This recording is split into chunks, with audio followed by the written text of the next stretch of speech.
Hola amigos, ¿qué tal? Stuart here from Spain Speaks. With the Spain News Update, we'll take a look at some of the main stories that have caught my attention in the press here in Spain, and we'll also take a look at some comments that have been left on the channel in recent times by viewers.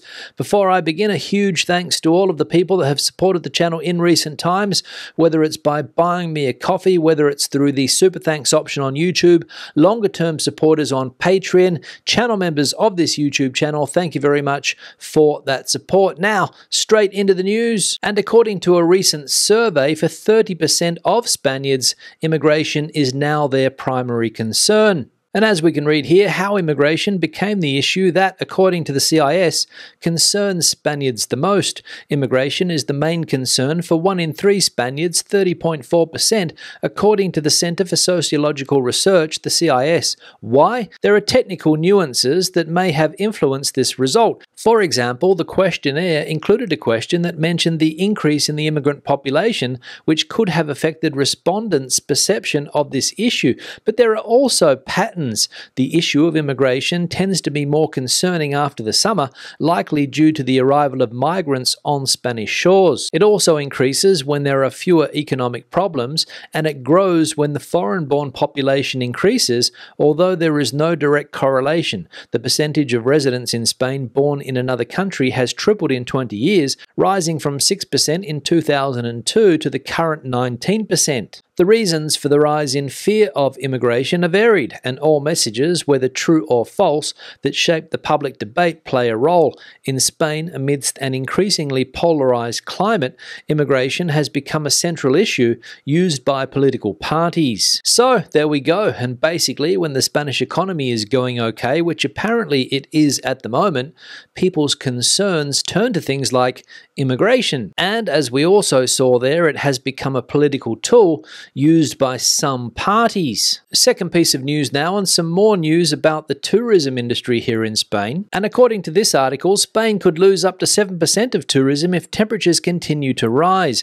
Balearic Islands could lose up to 60% in summer, while Asturias would benefit. The Spanish tourism model has begun to show signs of exhaustion this year and is approaching a peak that could be reached in the coming years, followed by a loss of dynamism as climate change shifts the preferences of both domestic and international travelers. The predicted global temperature increase by the end of the century could reduce Spain's tourism by up to 7%, with the Balearic Islands being the most affected region and the Principality of Asturias benefiting the most, according to a report by BBVA Research accessed by El Mundo. While the impact of climate on tourism will be felt globally, it is of particular interest in Spain, where the sector contributes 11.6% to the GDP and employs 9.3% of the workforce, according to 2022 data, suggesting these percentages may be surpassed in 2023 and 2024. This year, in fact, Spain is expected to break records for foreign tourists, with the arrival of around 100 million travellers from other countries. So a fairly bleak report, that one, put together by a research team at the Spanish bank BBVA, and 60% of tourism in the Balearic Islands could be lost if temperatures keep rising. Wow! And the third and final piece of news we'll look at today related to the Spanish economy. And as we can see, the Spanish economy grows, but food and housing prices disrupt daily budgets. The government celebrates that the Spanish economy is doing well, as both national and international organizations raise growth forecasts. Carlos Cuerpo, the Minister of Economy, has stated that these are positive developments. We have grown more than anticipated. The Spanish economy has recovered from the impact of the pandemic. More jobs were created and growth was more sustainable. He made these comments on the program Espejo Público on Antena 3. Cuerpo announced that the government will update its macroeconomic forecasts following the upward revision of economic growth between 2021 and 2023, recently made by the National Institute of Statistics. Not only due to the better data we are seeing, but also in light of the revised growth figures, we will be updating our forecasts, the minister explained. However, these numbers do not always reflect the daily reality of citizens. The cost of groceries and housing is straining the budgets of many households where salaries seem insufficient to cover expenses. So the Spanish economy growing, but the cost of living crisis having a real impact on the daily lives of the average Spaniard. Grocery prices still high, and affordable housing, forget about it. Now let's take a look at some comments left on the channel recently. One here from Marco: arsonists arrested in Portugal. What drives these vandals? Yeah, Marco, thanks for the comment, and I did read earlier today that some 14 people have been arrested on suspicion of starting these fires in Portugal, which not only have destroyed thousands of hectares of bushland, but have also claimed the lives of around 6 or 7 people, I believe. And what drives people to start these fires, you ask? I've got absolutely no idea. I don't know whether there's some political motivation behind it. I don't know whether there's some economic motivation behind it, or whether these people are just plain arsonists. But whatever the reason, if these people are found guilty of starting these fires, then they should go to jail for a long time. One here from Teddy: Italian immigration policies do not work. What policies are they using that do work? As I have said many times on this platform, if the US and EU would leave the rest of the world to prosper and choose their own leaders, immigrants would stop coming. Sending immigration to Albania resolves nothing.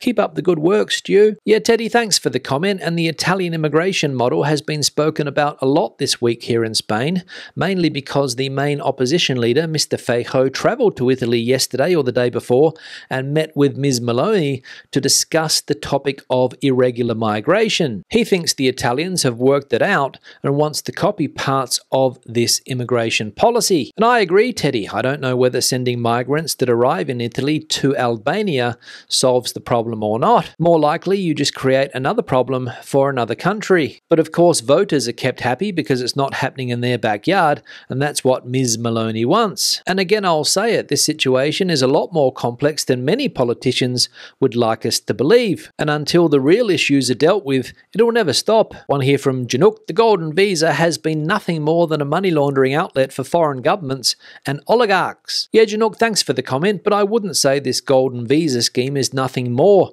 than what you mentioned in your comment. Sure, there might have been some money laundering going on by people that have obtained this visa, but I know people that have got this visa and they weren't laundering money. They're people that wanted to move to Spain for whatever reason, had enough money, and decided to take up that visa. And at the end of the day, there hasn't been a huge amount of these visas issued. And I think in total, over the 10-year lifespan of this visa scheme, only 6,500 visas have been issued. So as I said, not a lot, but don't quote me on those figures. One here from Rocket Pack: the golden visa being scrapped makes me sad. As an American looking to purchase a property in the Basque Country in the next few years to live full-time, not as an investment property. I was just a little too late. I do feel that the lack of affordable housing is not due to the visa scheme. There are just not enough people taking advantage of it to make that much of a difference. Yeah, Rocket Pack, thanks for the comment, and the numbers that I quoted previously would back up your statement there. Not really enough to make an impact on the real estate market in this country, despite what politicians have said. But as I have said in the past, and having seen what Portugal has done with its golden visa scheme, I think it's going to go away here in Spain, but something similar will pop up in its place. Not sure exactly when, but I reckon that'll happen. One here from Colin: why do the Spanish have your NIE number when you buy something? Even Amazon couriers, etc. ask for it. Is it to watch what you're spending, to calculate your income? Yeah, Colin, thanks for the comment, and the most simple answer to the questions that you pose there is no. The government is not watching your spending or trying to calculate your income. Amazon will ask you for your identification number to make sure that the package they are delivering gets to the right person. Sounds too simple to be true, right? So don't go thinking that there's anything nefarious happening here when people ask you for your identification number. And the final comment here from Walter: Hola Stu, tripe and any part of the pig are my favourites. To drink, tinto de verano. Yeah, Walter, thanks for the comment, and referring to an article that we saw in yesterday's live stream about the different types of food we can find here in Spain, the favourite types of food in every province around the country, and tripe was the favourite dish of people here in Madrid. Madrid-style tripe, or callos a la madrileña, as it's called here. Not a dish for the faint-hearted, but tasty nonetheless if you like that type of thing. And I must admit, every now and again I will order Madrid-style tripe tripe. And when it comes to your favorite beverage there, Walter, Tinto de Verano, which is basically red wine with some type of soda water or lemonade, very, very popular in the summer months here, not so much in winter, but it is a drink that locals will have when they go out, unlike sangria, which is mainly for tourists. On that note, I'm going to wrap the video up. Questions and comments, please leave them in the section below.